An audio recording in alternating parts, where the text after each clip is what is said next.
Hello, I'm Victoria. Welcome back to my channel. Today we're going to be doing my July wrap-up. I have read 8 books, stories. There's a little bit of manga in there too that includes like multiple volumes. So it's really a little bit more, but manga's kind of like weird to calculate to me, like when it comes to comparing to like regular books. I just feel like one manga volume isn't quite like the same as like one book in a series. I feel like it should be more like one arc of a manga is like one book or something.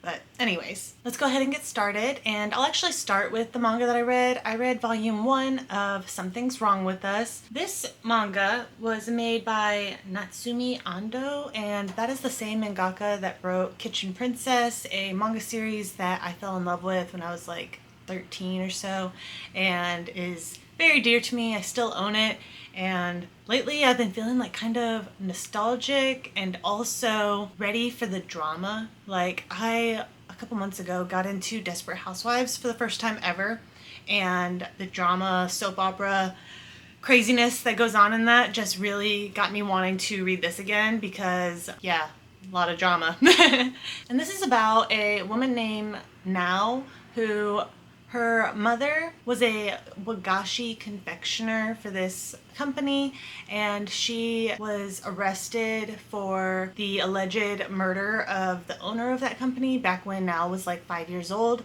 And now that she's 20, Nao has followed in her mother's footsteps to become a confectioner, and she has decided to, I guess, kind of not infiltrate, like sort of infiltrate the company. She's trying to figure out the truth of what happened back then and just kind of get some closure and answers and possibly justice for her mom and stuff. So there's a love story in here, a lot of like family drama stuff, and then there's also a lot about the wagashi that the main characters make. This mangaka, I think, just really loves food because Kitchen Princess was also a very food-centered series, and I remember as a kid what I loved about that one was that it had like recipes and stuff in the back. But yeah, she really does a great job at like portraying the emotional connection that you can have with like cooking and stuff. So I just really have a blast with this series, and it's been a long time since I've read it, and just with the first volume I'm already excited to keep going. The last manga series that I read this month is Skip Beat. I read the first 10 volumes of that series. I think there's like 40 something in it. This is a series that I watched the anime back when I was like 11 years old. It was one of the first anime I ever watched, fell in love with it, and it's actually still continuing to this day, which is crazy to me. And so I wanted to like go back and read it through and like catch up to where it is now and see if it's still something I can love as much as I did back then. And mostly the answer is yes. So I will get into that in a second. But this series is about a girl, oh no, what is her name? Kyoko, I think? She has been in love with her childhood friend her entire life, like they grew up together, and she follows him out to the big city and he's going to become like a star. He's an idol, and so she's fully supporting him. They have an apartment together. She's working multiple jobs, like she is working her butt off, and then she overhears him basically say that he just kind of has been using her as basically someone to take care of him, so that way he can be supported while he was coming out to the city, you know, and initially was like trying to make it big and stuff. And so she realizes that he does not care about her at all, and switch flips, and she decides she is going to get her revenge against him. And the way she is going to do that is she is going to join the showbiz industry herself. So this series is like about her journey for revenge, but also like her experience in like the idol industry. And I just think she's a really great character because she has like a darker side, but she's also very compassionate. And honestly, I think for the time period that this series started, it's pretty surprising to me because I think this is like the time period where like female-centered anime and manga and stuff, they were very, you know, subdued and like gentle and stuff. You know, we have like Fruits Basket and everything like that. And she does have some of those qualities, but she is also like, I'm gonna make voodoo dolls of my enemies, you know, like, so she was very refreshing to me. But one thing that is probably the only issue I have with this series is the romance. I actually do like the love interest of this series quite a bit. However, she is 16 at this point in the series, and the love interest guy is 20. And actually, real quick, I'm going to say this might get slightly spoilery, just me going into a little bit of details about where things have gone and stuff with that subplot. So if this is a series that you think you're interested in and don't want any spoilers, I will mark it and you can just go, past where I'm talking about it. But what I want to say is that 10 volumes in, nothing has happened romantically between them. The thing is we're at a point where the main guy has kind of realized his feelings towards her, and he's super uncomfortable about it, and I don't know how fast things will develop between them. And normally my immediate reaction would be like, this is disgusting, like, I don't want to be a part of this series. The reason why I have such mixed feelings is because the people that he's gone to or that he's talked to about this, both of them have been like, she's 16, she's like legal adult, can get married and everything in Japan. And so I'm trying to decide what level of weird I think this is, because it's still a large age gap for where she's at maturity-wise. But in that culture, I guess maybe it would be like weird, but not like he needs to go to jail level. I don't know. That's one of those things, like cultural differences, I guess, can make things very tricky. But like I said, nothing has happened between them so far. I'm hoping that nothing will happen for a long time until she's older. I wish that he had gone longer not having these feelings for her, and then like maybe developed them when she was older. I don't know. And that's gonna be the end of the spoiler part. But yeah, so that is the only issue that I have with the series. The rest of it I'm really enjoying, and I don't know what to do with that information. But yeah, so on to the other books that I read. I read The Liar's Knot by M.A. Carrick. This is book 2 in the, what is it called? I think it's like, yeah, the Rook and Rose trilogy.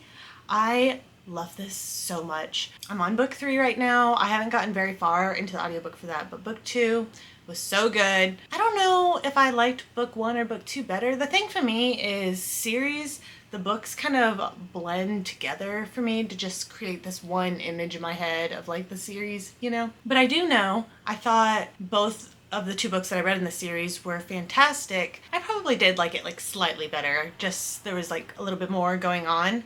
But what the series is about is we are following a couple con artist girls who are moving back to their home city after being away for years, and their plan is to impersonate, well, I don't even know if impersonate is the right word.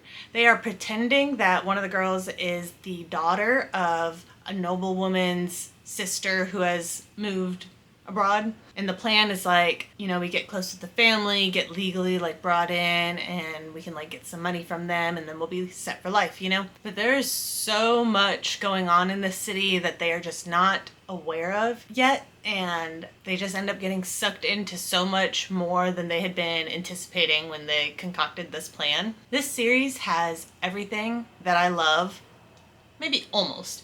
So it has like the political machinations, it's set in a time period, and also with the type of people that we're following, you have a lot of like noble interactions and like having to really plan out and scheme with like every interaction and like know the meanings behind everything that people do and stuff. I love that kind of stuff. And then all of the characters have a very unique personality, and the audiobook, fantastic. Love the voices that the narrator does for everybody. It's so good. The setting is beautiful. The magic systems are cool. Just all of it is amazing. I want everybody that likes fantasy books to check out this series. Honestly, I just love it so much. The romance that's in it. I like it. If I was just talking about like romance, like what I need from a romance story, I think I would want there to be a little bit more angst, I guess. I love the turmoil, I guess, in relationships and everything. So that's probably the one thing that's missing for it to just have every single thing that I love in books. But that's okay. It's still good. And I cannot wait to finish book 3. Next I read Winter's Arrow by Lexi C. Foss. This is one of her Omegaverse books. I've read a lot of the books that she's written in this world. It's like a post-apocalyptic Omegaverse with like, I think there's like zombies and stuff. It's pretty cool. She's written a ton of different stuff. I've picked up a bunch of them. Some of them I DNF, some of them I read and enjoy, but none of them have been ones I've loved, and I think I'm done reading from this series. I am just kind of getting tired of it. The main character is a princess of her kingdom, and she overhears her stepmother, who is like, what's the word? Like when there's like a fill-in adult until the heir can like take the throne and stuff. That's what the stepmother is playing at right now, and she overhears the stepmother and the main character's fiance talking about how they plan to kill her, and so she stows away on some visiting royals from another kingdom's plane. I was trying to remember what they came in and is like looking for sanctuary and stuff. Honestly, I wasn't impressed. I'm actually surprised that I even finished this one. I think it was just a pretty quick read, so I was able to get through it, But this is the one that I think has made me realize I am ready to be done. Next I read Our Infinite Fates by Laura Steven. This book makes me sad. It was okay. I had a decent time with it, but it had so much potential. And the thing that upsets me the most is I feel like the description is misleading. Let me read this to you. This says, Evelyn can remember all her past lives. She can also remember that in every single one, she's been killed before her 18th birthday by Arden, a supernatural being whose soul is tethered to hers. And it doesn't matter whether she kills him first, they both die. The problem is that she's quite fond of the life she's in now, and more importantly, her sister needs her to stay alive for bone marrow transplants.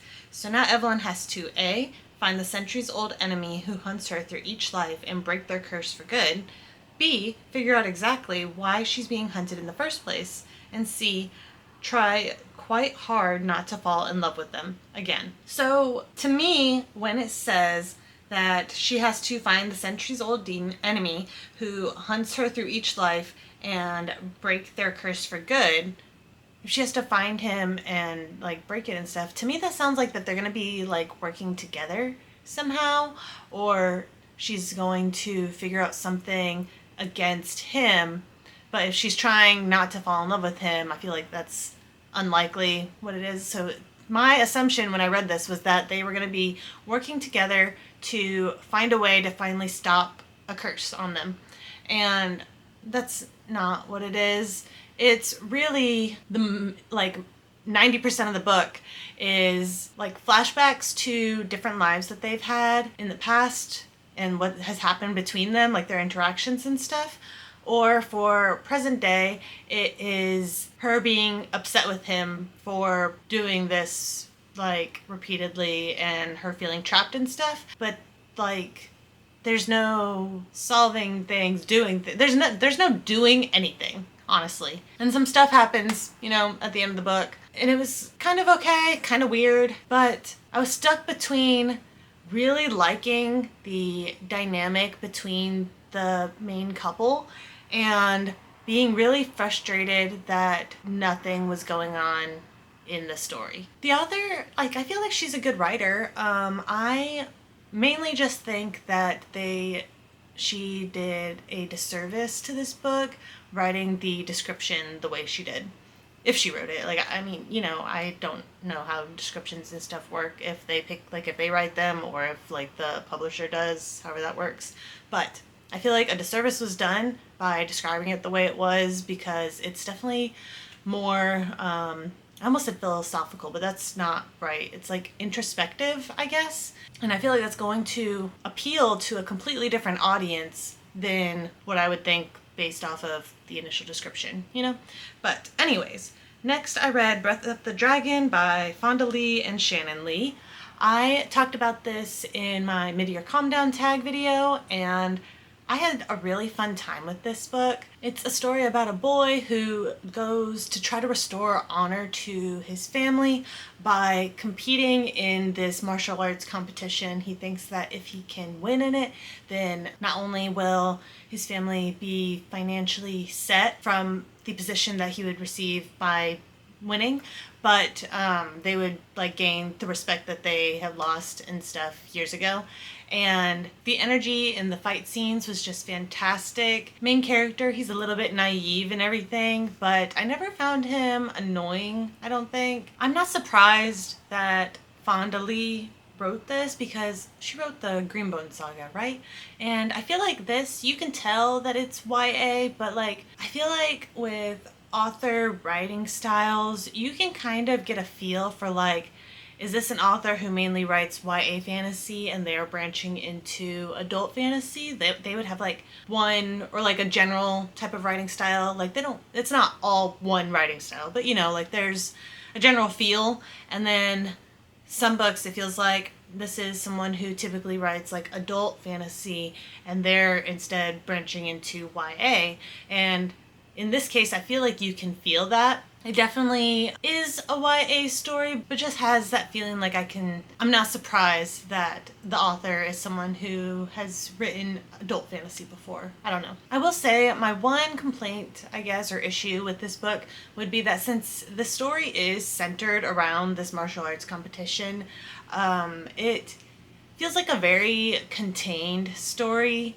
Like, I know that there's more to this world and I wish I kind of got to see and know it more. Not necessarily just by like traveling to other parts of the world, but just we're so focused on these specific things. And that could change in like future books in the series and stuff. I don't know how many books are going to be in this, but yeah, I think that's my only complaint was that I think it could benefit from a slightly broader scope, I guess. Next I read Red Sister by Mark Lawrence. This is only my second book by him. I had also read Prince of Thorns a while ago, and I liked this. I have a lot of respect for Mark Lawrence as an author.